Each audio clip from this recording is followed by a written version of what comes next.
Let's talk about money. Because apparently, at multiple points in human history, we all collectively agreed to use the dumbest possible objects and just went, yeah, this is fine. Let's build an economy on this. And before you laugh, just remember, right now your money is imaginary, your bank hates you, and the number can disappear if someone panics hard enough. So, glass houses. Let's start with one of my favorites, the island of Yap. Their currency was giant stone discs, actual rocks, huge limestone wheels, some of them taller than a human, some weighing several tons. This is already stupid, but it gets better. They didn't move them. Ever. You didn't pick up your money. You didn't carry it. You didn't put it in a wallet. It just sat there, in a field, or next to someone's house, or wherever they dumped it last. Ownership was transferred verbally, out loud, in public, like, hey, that massive stone over there? That's Dave's now. And everyone just nodded and went, yeah, all right. No papers, no signatures, no proof. Just a group of people agreeing not to bullshit each other. Which, honestly, might be the most unrealistic part of this entire system. The economy ran on memory. If people remembered you owned the rock, congrats, you're rich. If they forgot, well, hope you like fishing. And sometimes, while transporting these stones, one would fall into the ocean. Gone. Forever. Did that matter? No. Still money.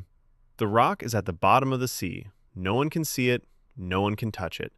No one can prove it exists. But everyone remembers it existed.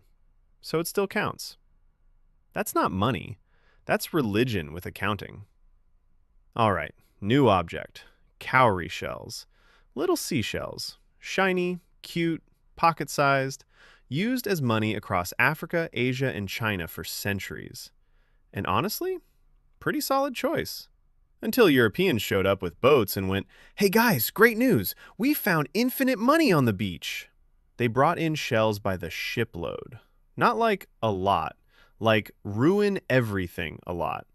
They dumped so many shells into these economies that inflation went absolutely feral. Shell prices collapsed, savings evaporated. People went from wealthy to broke in one bad shipping season. Imagine working your whole life, carefully collecting shells, and then some dude pulls up with a boat and turns your net worth into aquarium gravel. And this is not a one-time accident, by the way. This exact thing happens over and over. Europeans arrive, flood the market, destroy the economy, leave. It's like a speed run category.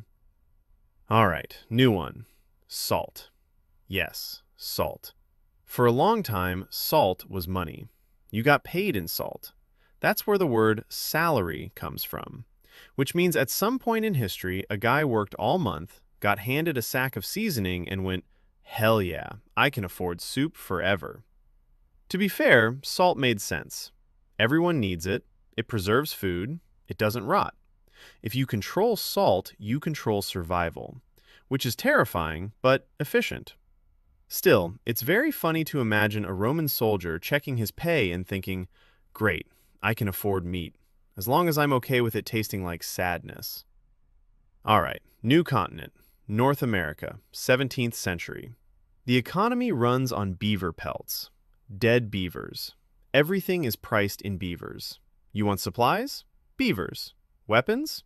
Beavers. Taxes? Beavers. You want to not freeze to death? Better start annihilating rodents. The Hudson's Bay Company built an entire empire on beaver fur. And shockingly, when your entire economic system depends on killing one specific animal as fast as possible, you run out of that animal. Beavers got absolutely wiped out. This is like building today's economy on laptops, but every time you buy groceries, a laptop explodes. Short-term profit. Long-term, oh no. All right, this next one sounds like a prank. Feather money. In the Santa Cruz Islands, money was made of tiny red feathers, thousands of them, carefully glued onto cords. Each one took months or years to make. So imagine going to buy something and handing over 3 years of arts and crafts like, yeah, this should cover rent. It's fragile. It can't get wet. It can't get crushed. If someone sneezes too close, your retirement plan is gone. This is the financial equivalent of keeping your savings in toilet paper. And somehow, it worked. Because value is fake and humans will commit to a bad idea if they've already put enough effort into it. All right, dark turn. Wergild. Medieval Europe decided the best way to prevent revenge killings was to put price tags on people. You kill someone, you pay money. How much depends on who you killed. Noble? Expensive. Peasant? Clearance aisle human. There were charts. Actual charts. Imagine dying and the legal system pulling out a table like, all right, let's see what you were worth. And the wildest part is this was considered progressive. This was supposed to make society better, which is like fixing a house fire by calmly assigning it a price. All right, back to food. Cacao beans. The Aztecs used chocolate as money. Actual cacao beans. You could buy food with them, pay taxes with them. And immediately, people started counterfeiting them. They hollowed out cacao shells and filled them with dirt. Fake chocolate money. Which means at some point in history, someone got home, realized their chocolate was fake, and just stared at the wall like, yeah, that tracks. Bronze bracelets used as money in West Africa. Valuable. Trusted. Until Europeans mass-produced them and dumped them into the economy. Same story, different object, same collapse.